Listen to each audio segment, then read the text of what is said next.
Bismillahirrahmanirrahim. Assalamualaikum warahmatullahi wabarakatuh.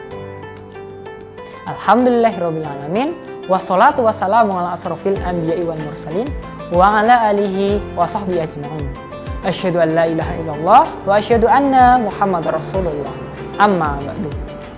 Sahabat pribadi Bandung yang dirahmati oleh Allah, alhamdulillah, segala puji bagi Allah Tuhan semesta alam yang telah memberikan kita segala nikmat dan karunia-Nya sehingga kita bisa bertemu dalam indahnya bulan suci Ramadan pada tahun 1444 Hijriah. Salawat serta salam semoga tetap tercurah kepada junjungan kita Nabi Agung Muhammad SAW. Semoga dengan kita bersalawat kepada beliau, Allahumma sholli ala Sayyidina Muhammad wa ala ali Sayyidina Muhammad. Semoga kita semua bisa mendapatkan syafaat dari beliau di yaumul qiyamah. Allahumma amin. Sahabat pribadi Bandung yang dirahmati oleh Allah, pada kultum kali ini kita akan membahas mengenai 10 hal yang membuat puasa kita bisa menjadi sia-sia. Yang pertama, tidak ikhlas. Rasulullah SAW mengingatkan tentang banyaknya orang yang berpuasa, namun puasanya menjadi sia-sia.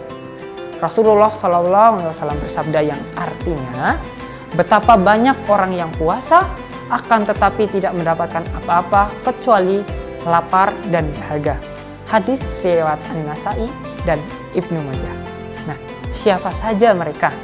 Yang pertama, orang yang puasanya sia-sia itu puasanya tidak dilandasi oleh keikhlasan. Nah, ibadah hanya akan diterima oleh Allah jika kita ikhlas. Nah, demikian pula dengan puasa, termasuk keutamanya.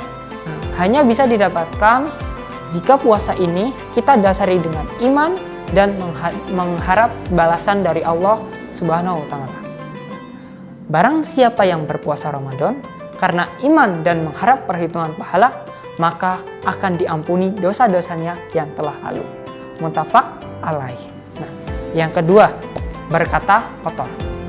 Orang yang berkata kotor atau keji atau alias rafats yang secara mudahnya berkata kotor, maka puasanya yang dijalani bisa saja menjadi sia-sia. Puasa itu ibarat perisai.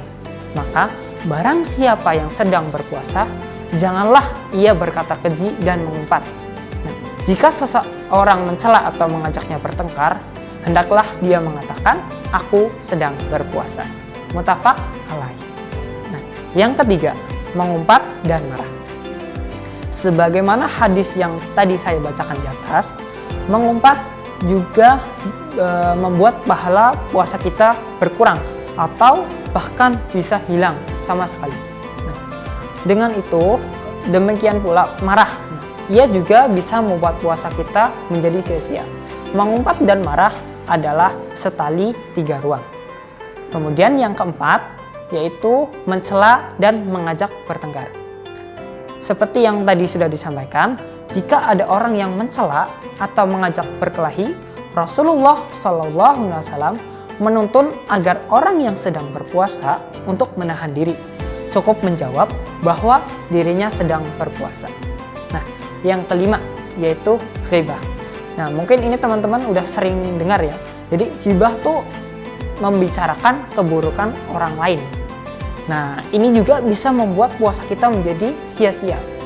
Ia sejenis seperti berkata keji, mengumpat dan mencela. Nah, yakni ketiga tadi itu sama-sama merupakan penyakit lisan. Bahkan ghibah diibaratkan seperti memakan saudara sendiri yang telah meninggal. Dan di neraka kelak, siksa orang yang suka ghibah dicantumkan dalam firman Allah, Quran Surat Al-Hujurat ayat 12. A'udzu billahi minasyaitonir rajim. Bismillahirrahmanirrahim. Ya ayyuhalladzina amanu jatanibu katsiran minadh-dhanni Inna ba'da dhanni ithmu wa la tajassasu wa la yaghtab ba'dukum ba'da ayuhibbu ahadukum ay yaqula lahmahi maita fakarihtumuh wattaqullah innallaha tawwabur rahim. Yang artinya, wahai orang-orang yang beriman, jauhilah banyak dari prasangka. Sesungguhnya sebagian prasangka itu dosa. Dan janganlah kamu mencari-cari kesalahan orang lain, dan janganlah ada di antara kamu yang suka menggunjing sebagian yang lain. Nah, apakah ada di antara kamu yang suka memakan daging saudaranya yang sudah mati? Tentu kamu merasa jijik. Dan bertakwalah kepada Allah. Sesungguhnya Allah Maha Penerima Tobat lagi Maha Penyayang. Yang keenam, ada berdusta atau berbohong.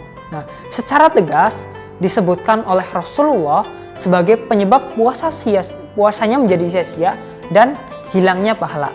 Allah tidak membutuhkan ibadah orang puasa yang berdusta. Nah, barang siapa yang tidak meninggalkan perkataan palsu dan pengamalannya, maka Allah tidak mempunyai keperluan untuk meninggalkan makanan dan minumannya.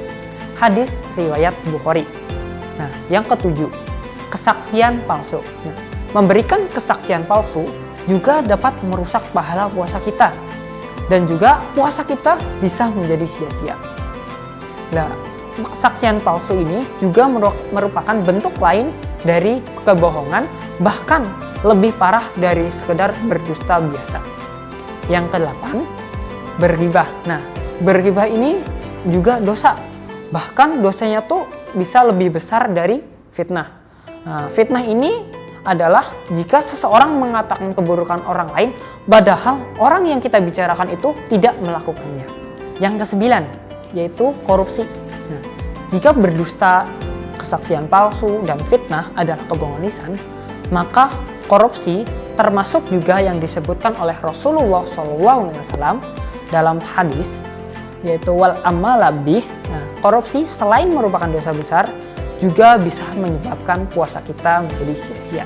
Nah, kemudian yang ke-10, yaitu maksiat lainnya. Nah, seluruh kemaksiatan bisa menjadi puasa kita menjadi sia-sia dan juga berkurangnya pahala. Karenanya kita harus waspada dan bermujahadah agar diri kita terhindar dari segala bentuk kemaksiatan yang sebenarnya harus kita jauhi, tidak hanya di bulan Ramadan, tetapi sepanjang hidup kita. Nah, mungkin itu 10 hal yang bisa menyebabkan puasa kita menjadi sia-sia. Nah, pada kesempatan yang mulia ini, marilah kita berlomba-lomba dalam kebaikan di bulan Ramadan dan mengisinya dengan kegiatan yang lebih bermanfaat. Akhirul kalam, wabillahi taufik wal hidayah. Wassalamualaikum warahmatullahi wabarakatuh.